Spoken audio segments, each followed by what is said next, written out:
हर हर महादेव दोस्तों, कैसे हैं आप सब। चलिए शुरू करते हैं आज की कहानी।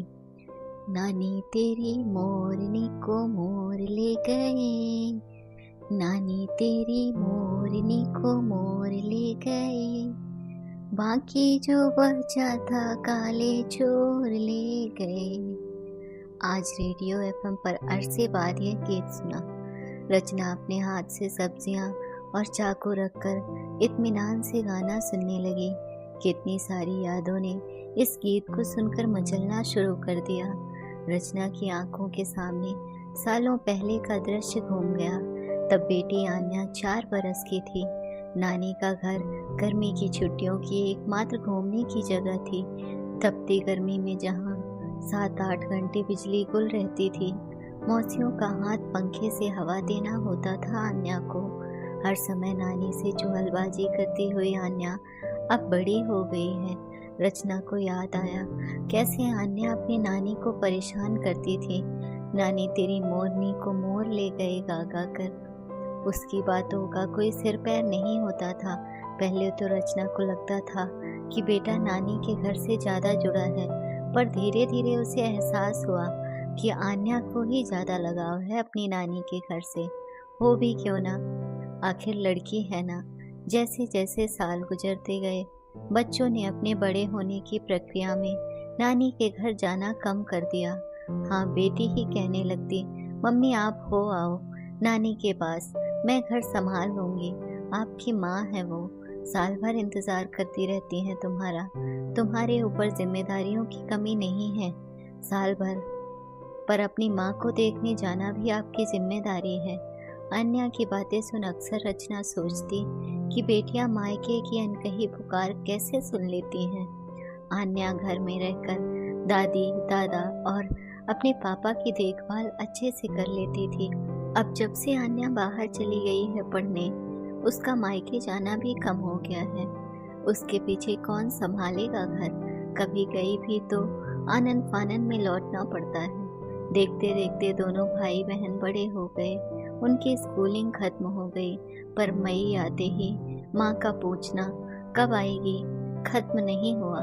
रचना माँ को समझाने लगी थी कि उसके घर में बहुत मुश्किल हो जाती है बाहर चले जाने से, पर माँ तो माँ ही होती है। दामाद के पास झट फोन घुमा देती, कब भेज रहे हैं रचना को। और फिर रचना के पति का ताना देना शुरू। इन सास दामाद के झगड़ों में नहीं पड़ती थी रचना। कुछ साल पहले वैसा ही फोन आया था माँ का, कब आएगी घर। बड़ी ही निरीह आवाज लगी उस दिन माँ की, आती हूँ माँ, गेहूँ जानने के लिए रखे हैं, अचार बनाना है। आन्या कॉलेज की छुट्टियों में आने वाली है, शायद नंदे भी आएंगे इस बार, सब निपटा लो फिर आती हूँ। रचना ने माँ को समझाया। ठीक है, देख मैंने गोभी गाजर का अचार, नींबू का मीठा अचार और चिप्स बनाकर रखे हैं आन्या के लिए, तू जल्दी आकर लेती जाना। माँ मास्टर थी ये सब बनाने में। कुछ दिनों के बाद ही उनकी कैंसर के लास्ट स्टेज में होने का पता चला। 6 महीनों के अंदर ही चली गई वो। अब गर्मी की छुट्टियों में कोई फोन नहीं करता, अचार बड़ी चिप्स ले जाने की फरमाइश भी कोई नहीं करता। माँ का चले जाना मानो मायके का छूटना हो गया। घर पर छोटा भाई भाभी हैं, बगीचा अब भी है, बस फूल नहीं है पहले जैसे। अब गर्मी कुछ ज़्यादा ही पड़ने लगी है या चुभने लगी है, बिना एसी के रहा ही नहीं जाता। हर बार गर्मी यही सोचकर बीत जाती है कि अगले साल जाऊंगी। ना सही समय आ पाया और ना जाना हुआ। शाम को आन्या से बात होने पर इस गीत के बारे में बताकर उसे पुराने दिन याद करवा रही थी रचना। आज ना नानी तेरी मोरनी वाला गाना सुना मैंने रेडियो पर। तुझे याद है कैसे चिढ़ाती थी नानी को। आन्या पता नहीं कौन सा जादू जानती थी, वो सारा अनकहा सुन लेती थी जो रचना कह नहीं पाती थी। माँ तुम्हारा मन कर रहा है क्या नानी के घर जाने को? हो आओ ना। आन्या ने फिर मन की बात जान ली। अरे नहीं नहीं, बहुत गर्मी है अभी, तेरे भाई को खाने पीने की दिक्कत हो जाएगी, दादी को कौन देखेगा। रचना पिछले 2 सालों से यही बात कह रही थी। माँ तुम्हारी ये सारी परेशानियाँ कभी खत्म नहीं होंगी, कुछ भी नहीं बदलेगा, तुम्हारे जाने के बाद सब अपने आप को संभाल ही लेंगे। 2-4 दिनों के लिए तो जा सकती हो ना तुम। हाँ, अब ये मत कहना कि मामा मामी ने बुलाया नहीं तुम्हें।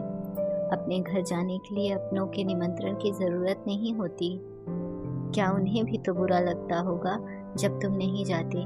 कौन सा हमेशा के लिए जाना है, कुछ दिन अपने मायके में अपने घर पर रह आओ ना। आन्या को रचना यूं ही नहीं जादूगर कहती। कैसे उसके मन का कोलाहल पकड़ लिया उसने। सच में इंतजार ही तो करती रही है वह 2 सालों से भाई भाभी के बुलाने का। पर आखिर क्यों बुलाएंगे वो। आखिर बड़ी दीदी है रचना, सारे भाई बहन कितना मान देते हैं। भाभी वैसे ज़्यादा औपचारिक बातचीत ही करती हैं, पर जाने से पूरा ख्याल रखती हैं। भाई पूरे मोहल्ले में ढिढोरा पीट देता है दीदी के आने का। माँ के जाने से भाई भाभी तो पराये नहीं हो गए। अगर ऐसे ही मायके न जाने का सिलसिला चलता रहा तो हमेशा के लिए दूर हो जाएगी रचना अपने भाई बहनों से। नहीं नहीं, मुझे अब और इंतज़ार नहीं करना चाहिए अपने ही घर जाने के लिए निमंत्रण का। दूसरे दिन सुबह सुबह आन्या को बता दिया रचना ने, कल जा रही हूँ मैं नानी के घर, क्या लाऊं तेरे लिए वहाँ से। वहाँ की खुशबू, छत से दिखने वाला चांद, नुक्कड़ के दुकान की हाजमा वाली गोली और गुप्ता जी का मंगोड़ी वाला चाट। बेटी कुछ भी नहीं भूली थी। रचना ने भाभी को फोन पर बता दिया कल जाने के बारे में। 1 सूट भाई के लिए, 1 शर्ट, 1 डिनर सेट, इतना काफ़ी है। वहाँ पहुंचकर उन दोनों की पसंद का खाना बनाऊंगी। क्या हुआ जो माँ जिंदा नहीं है, उनकी उपस्थिति तो उस घर में कोने कोने में है। उनकी पुरानी अलमारी, अटैची, एल्बम सभी तो हैं वहाँ, जिनमें उनकी जान बसती थी। बस झटके के साथ रुकी, तब आँख खोली रचना ने। अरे इतनी जल्दी आ गया घर। हाँ, अब तो रोड काफ़ी अच्छी बन गई है। लाइट होगी तो ठीक, नहीं तो रात को छत पर सोऊंगी। आज बहुत सालों के बाद। माँ देखो मैं आ गई। आन्या ने मांगा है नींबू का अचार तुमसे, तुम सुन तो सकती हो ना माँ।